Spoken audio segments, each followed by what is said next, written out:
Telugu digital media network లో political కేటగిరీలో number 1 కేవలం 72 గంటల్లో 1,50,00,000 వ్యూస్ పైగా పాపులర్ టీవీ నెట్వర్క్. నమస్తే, welcome to Telugu popular TV. మనతో పాటు ఉన్నారు చరణ్ కౌశిక్ యాదవ్ గారు, Congress party general secretary. Hello sir. నమస్తే అమ్మా. హ్యాపీ న్యూ ఇయర్ అండి. హ్యాపీ న్యూ ఇయర్ మేడం, మీకు కూడా. సార్, ఇప్పుడు ఈ మీటింగ్ అనేది ఫస్ట్ టైం కదా సార్ ప్రభుత్వం ఏర్పడిన తర్వాత, అంటే ఏ ఎజెండాతో ఈ మీటింగ్ పెట్టారు సార్?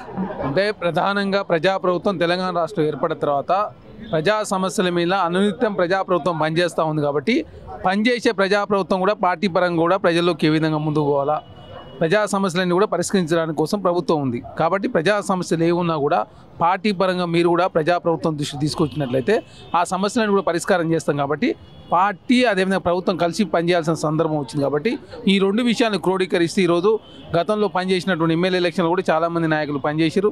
అదేవిధంగా రేపు పార్లమెంట్ ఎలక్షన్ రాబోతూ ఉన్నాయి, ఆ తదనంతరం లోకల్ బాడీ ఎలక్షన్ జరుగుతూ పోతూ ఉన్నాయి. కాబట్టి ప్రజాప్రభుత్వం అదేవిధంగా పార్టీ రెండు కలిసి పనిచేసినట్లయితే మంచి ఫలితాలు వస్తాయి. అదేవిధంగా ప్రజా సమస్యలు పరిష్కరించడం కోసం నిత్యం కాంగ్రెస్ పార్టీ ప్రభుత్వం పనిచేస్తూ ఉంది. కాబట్టి పార్టీ పరంగా కూడా మీరు ఏమున్నా కూడా మాకు దృష్టి తీసుకురావాలని చెప్పి దానిలో ప్రధాన ఎజెండాతో కాంగ్రెస్ పార్టీ ముందుకు పోతాం.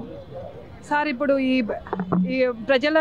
ప్రజా పరిపాలన అండ్ నెక్స్ట్ వచ్చి మహాలక్ష్మి పథకము 2,500 ఇస్తున్నారు కదా, వాటి గురించి ఏమన్నా కార్యకర్తలకు దిశానిర్దేశం చేసేది ఉందా సార్? అంటే అన్నిటి మీద 6 గ్యారంటీల మీద కావచ్చు, అదేవిధంగా ఏ విధంగా అయితే BRS party Bharatiya Janata party రెండు కలిసి కాంగ్రెస్ పార్టీ మీద ముఖ్యంగా దాడి చేస్తూ ఉన్నారు. కాబట్టి అన్ని విషయాలు అంటే 6 గ్యారంటీ మనం 100 రోజులు ఇంప్లిమెంట్ చేస్తారని చెప్పడం జరిగింది. 2 గ్యారంటీ ఆల్రెడీ ఇంప్లిమెంట్ జరుగుతూ ఉంది.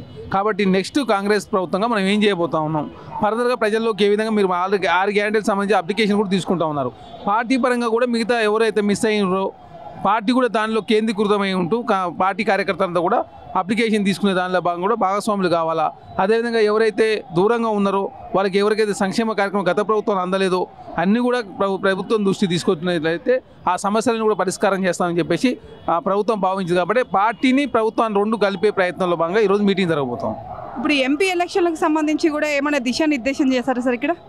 ఎంపీ ఎలక్షన్ కూడా చాలా తొందరలో ఉన్నాయి. ఎందుకంటే భారతీయ జనతా పార్టీ రామ మందిరం ఓపెనింగ్ తర్వాత ఎలక్షన్ పోనే ఆలోచన ముందస్తుగా ఒక 1 మంత్ ముందే పోయి ఆలోచన చేస్తూ ఉంది. కాబట్టి దాని విషయంలో కూడా ముందుకు ఏ విధంగా పోవాలా, సమాయత్తం కావాల్సిన అవసరం ఉంది. రాష్ట్రంలో ఖచ్చితంగా కాంగ్రెస్ పార్టీ 12 పార్లమెంట్ స్థానాలు గెలవాలని చెప్పేసి భావిస్తూ ఉంది. 12 నుంచి 15 స్థానాలు గెలవాలని చెప్పేసి లక్ష్యంతో ముందుకు పోవాలి. కాబట్టి మనం దాని విషయంలో కూడా పనిచేయాలని చెప్పేసి కాంగ్రెస్ పార్టీగా ఈరోజు పార్టీ ప్రభుత్వాన్ని రెండు కలిపే ప్రయత్నంలో భాగంగా కూడా రేపు జరగబోయే ఎంపీ ఎలక్షన్లో ఏ విధంగా ముందుకు పోవాలని దానిలో కూడా ఈరోజు దిశానిర్దేశం చేసే అవకాశం. ఇప్పుడు రాహుల్ గాంధీని పీఎం చేయాలనే ప్రధాన ఉద్దేశంతో ఈ మీటింగ్ జరుగుతుందని అంటున్నారు.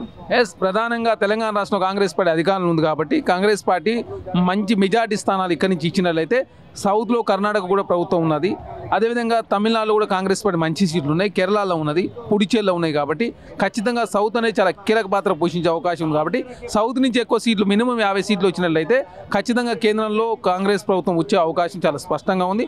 150 పార్లమెంట్ స్థానాలు ఖచ్చితంగా కాంగ్రెస్ పార్టీ గెలిచినట్లయితే యూపీఏ కూటమి అధికారంలోకి వస్తుంది. కాబట్టి రాహుల్ గాంధీ గారు ప్రధానమంత్రి అయితే తెలుగు రాష్ట్రాల్లో ఉన్నట్టు ఆంధ్ర రాష్ట్రం కావచ్చు, తెలంగాణ రాష్ట్రం కావచ్చు, సౌత్ ఇండియాకు చాలా మేలు జరుగుతుంది. కాబట్టి ఈ అన్ని విషయాలను ప్రజలు తీసుకెళ్లే ప్రయత్నంలో భాగంగా ఖచ్చితంగా ఆంధ్ర రాష్ట్రంలో కాంగ్రెస్ పార్టీ బలోపేతం కోసం ఈరోజు షర్మిల గారు కూడా ఏఐసీసీలో ఖర్గే గారిని కలవబోతూ ఉంది. అదేవిధంగా ఏఐసీసీలో వారు కూడా మెర్జ్ చేయబోతూ ఉన్నారు. కాబట్టి దేశవ్యాప్తంగా 28 రాష్ట్రాలు అంటే ఆంధ్ర రాష్ట్రం మినహా జాతీయ స్థాయిలో కాంగ్రెస్ పార్టీ అన్ని రాష్ట్రాల్లో బలంగా ఉంది. కాబట్టి ఆంధ్ర రాష్ట్రంలో బలంగా లేదు. కాబట్టి అక్కడ కూడా బలోపేతం చేసిన దానిలో భాగంగా కర్ణాటక రాష్ట్రము కొన్ని జిల్లాలను ఆంధ్ర రాష్ట్రంలో ఒక 6 జిల్లాలు తీసుకోవాలని, అదేవిధంగా తెలంగాణ రాష్ట్రంలో కాంగ్రెస్ పార్టీ 7 జిల్లాలు అక్కడ ఆంధ్ర రాష్ట్రంలో ఉన్న జిల్లాలు తీసుకొని అక్కడ కాంగ్రెస్ పార్టీ బలోపేతం చేయడం కోసం తెలంగాణ కాంగ్రెస్ కూడా పనిచేయబోతూ ఉంది. ఈ అన్ని విషయాల మీద ఈరోజు చర్చ జరగబోతాం. ప్రభుత్వం ఏర్పడిన తర్వాత ఫస్ట్ టైం జరుగుతున్న మీటింగ్ కదా సార్, అధిష్టానం నుంచి ఎవరైనా వచ్చే అవకాశం ఉందా సార్? ఎస్ మేడం, తెలంగాణ రాష్ట్ర వ్యవహారాల ఇన్ఛార్జి దీపాదాస్ మున్సి గారు ఆల్రెడీ రావడం జరిగింది. వారే తెలంగాణ రాష్ట్ర వ్యవహారాలకు ఇన్ఛార్జి, తను జనరల్ సెక్రటరీ, తెలంగాణ రాష్ట్రానికి ఇన్ఛార్జి, అదేవిధంగా కేరళ రాష్ట్రానికి ఇన్ఛార్జి. వారి గతంలో కూడా కేంద్ర మంత్రిగా పనిచేసారు, అదేవిధంగా ఎమ్మెల్యే కూడా పనిచేసారు. వారు వెస్ట్ బెంగాల్కు కాంగ్రెస్ పార్టీకి వర్కింగ్ ప్రెసిడెంట్ కూడా పనిచేసారు. చాలా అనుభవం ఉన్న నాయకురాలు. మొన్న కూడా ఎలక్షన్ సందర్భంగా తెలంగాణ రాష్ట్రానికి కోఆర్డినేటర్ కూడా పనిచేశారు. కాబట్టి ఈ రాష్ట్రం గురించి వాళ్ళకు ప్రత్యేకమైనటువంటి అవగాహన ఉంది. కాబట్టి అట్లాంటి సీనియర్ నాయకురాలను కూడా తెలంగాణ రాష్ట్రం ఇన్ఛార్జ్ చేసి తెలంగాణ రాష్ట్రంలో మెజార్టీ పార్లమెంట్ స్థానాలను గెలవాలని చెప్పేసి అధిష్టానం భావిస్తూ ఉంది. కాబట్టి తెలంగాణ రాష్ట్రంలో ఈరోజు జరిగేటువంటి మీటింగ్ ప్రత్యేక వాతావరణం సంతరించుకుంది.